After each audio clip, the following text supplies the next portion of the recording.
Le rêve est le piège. Tout le monde rêve de devenir riche du jour au lendemain. Mais très peu y survivent. Le succès instantané semble être un miracle, jusqu'à ce que vous réalisiez que les miracles ont des effets secondaires. L'argent soudain ne met pas seulement à l'épreuve vos habitudes de consommation, il met également à l'épreuve votre identité. Il change la façon dont les gens vous perçoivent et dont vous les percevez. La question n'est pas « pouvez-vous devenir riche ?» mais « pouvez-vous rester vous-même après être devenu riche ?» Voici ce qui se passe réellement après avoir touché le jackpot et comment conserver à la fois votre argent et vos relations. Jack Whittaker, le millionnaire bruyant. Lorsque Jack Whittaker a gagné à la loterie en 2002, il pensait avoir gagné sa liberté. En réalité, il s'était acheté une place sous les projecteurs. Il a fait ce que beaucoup d'entre nous pensent qu'il ferait. Il a fait des dons à des églises, aidé des inconnus, acheté des maisons à des amis. Il voulait prouver que l'argent pouvait le rendre meilleur. Mais la générosité sans limite devient un aimant qui attire tout le monde vers vous. En moins d'1 an, la vie de Jack a commencé à se dégrader. Sa maison a été cambriolée, son entreprise a été poursuivie en justice. Les inconnus n'ont cessé de lui demander de l'aide et les personnes qu'il aimait ont commencé à s'éloigner. Il a dit un jour « J'aurais dû déchirer ce billet ». Mais ce qui l'a brisé, ce n'était pas l'argent, c'était le bruit qui l'accompagnait. Quand tout le monde autour de vous voit un jackpot ambulant, il cesse de vous voir. C'est alors que même la gentillesse devient un fardeau. Si jamais vous vous retrouvez avec le billet gagnant, ne le criez pas sur tous les toits. Chuchotez-le à votre avocat et à personne d'autre. Règle numéro 1. N'en parlez à personne. Confidentialité égale protection. La première règle à respecter lorsque l'on devient soudainement riche ne concerne pas l'investissement. Elle concerne le silence. Plus vous annoncez votre réussite haut et fort, plus vous invitez le monde à l'interpréter à votre place. L'argent ne sert pas seulement à acheter des choses. Il sert aussi à acheter de l'attention.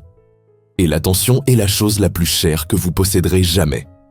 Une fois que les gens sont au courant, ils commencent à avoir des attentes. Générosité, conseils, faveurs, opportunités. Vous devenez le miroir de leurs souhaits et non plus une personne avec ses propres limites.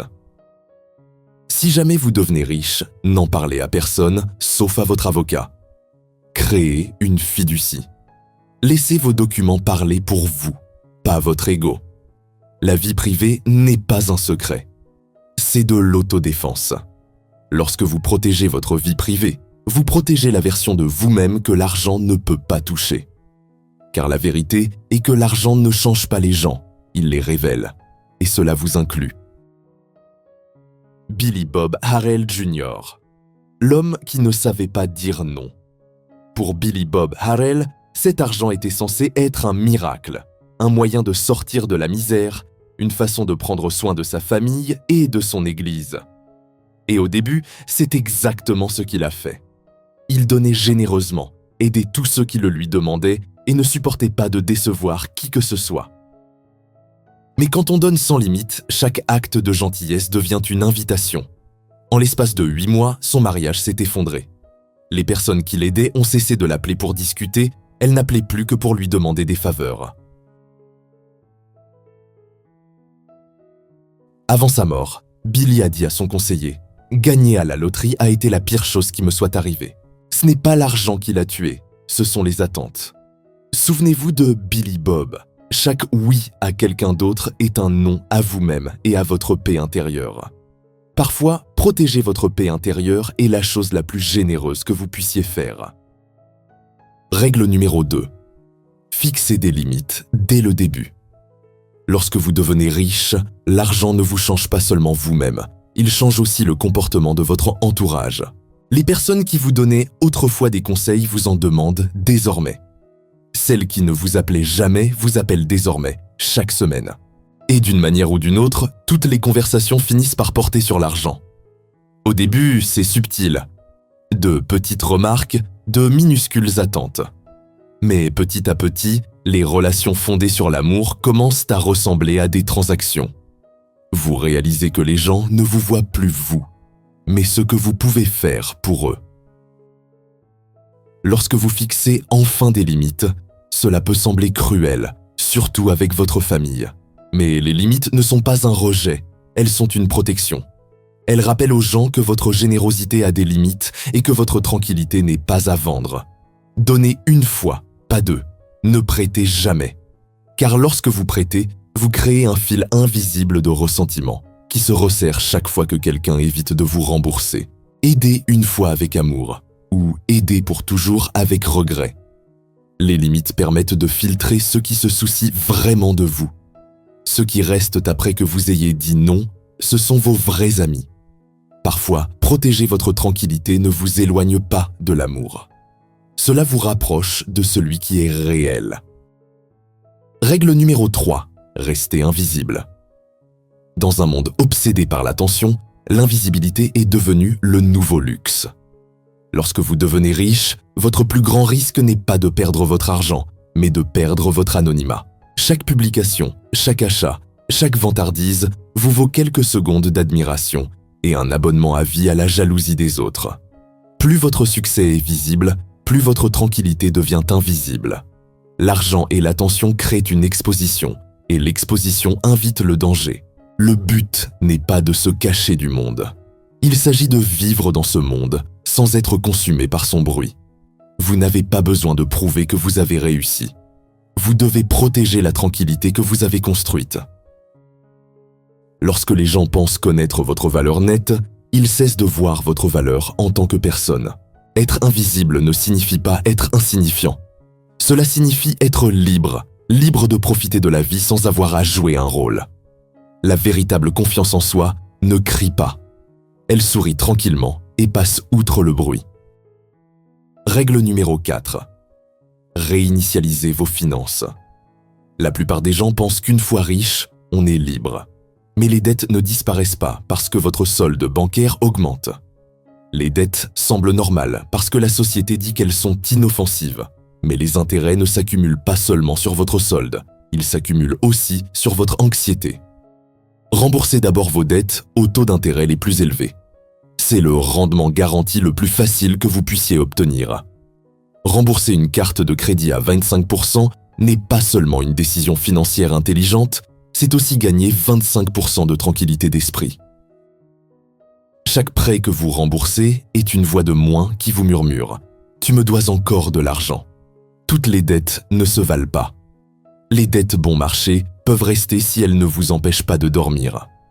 Mais si c'est le cas, aucun taux n'est assez bas pour racheter votre tranquillité. Et c'est à cela que ressemble la liberté. Le silence. Utilisez-le comme un bouton de réinitialisation.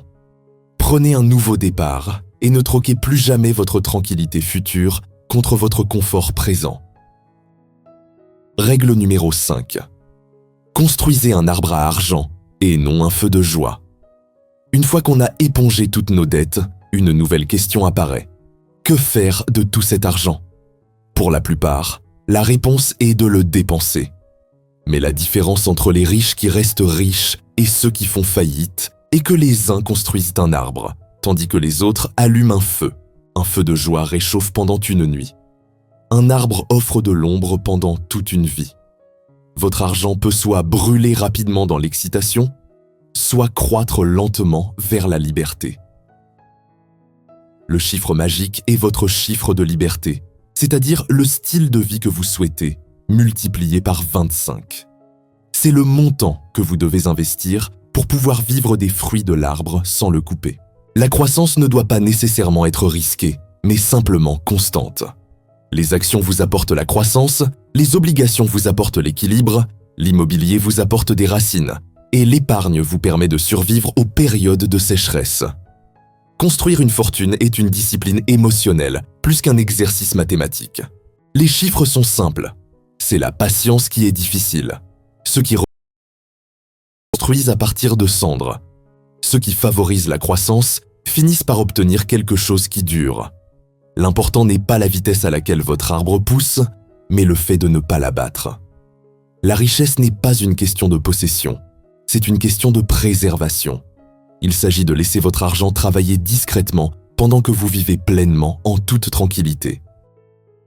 Règle numéro 6. Dépensez avec intention. Une fois que votre arbre à argent commence à pousser, La question passe de « comment gagner plus ?» à « sur quoi vaut-il vraiment la peine de dépenser ?» L'argent peut acheter le confort, mais seule l'intention peut acheter la paix. La plupart des gens dépensent pour prouver qu'ils sont heureux. Les sages dépensent pour rester heureux. Si vous voulez que votre richesse dure, dépensez là où elle vous fait grandir. Dans la longévité, le confort, les relations et les objectifs. La longévité, car une longue vie vous permet de profiter de ce que vous avez construit. Le confort, car la tranquillité d'esprit est une forme de luxe. Les relations, car les souvenirs s'accumulent plus vite que les intérêts.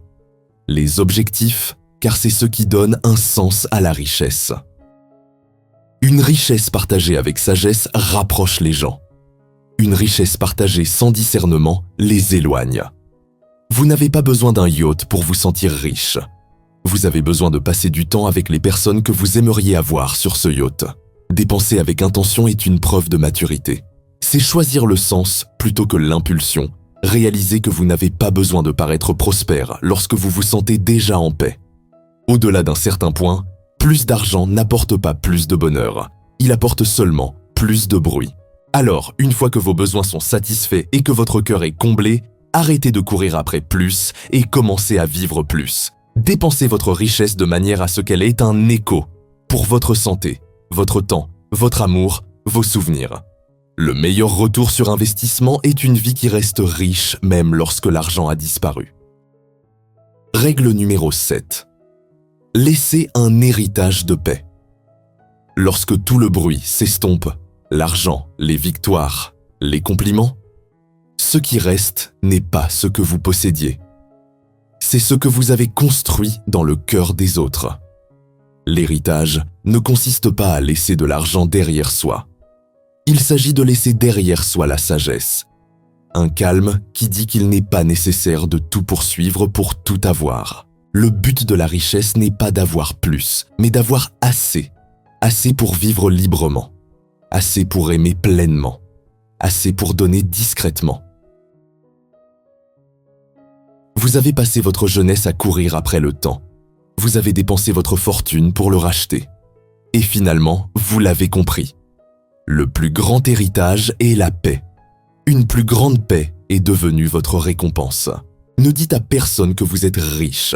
Laissez-les le ressentir à travers votre façon de vivre. La véritable mesure de la richesse n'est pas ce que vous gardez.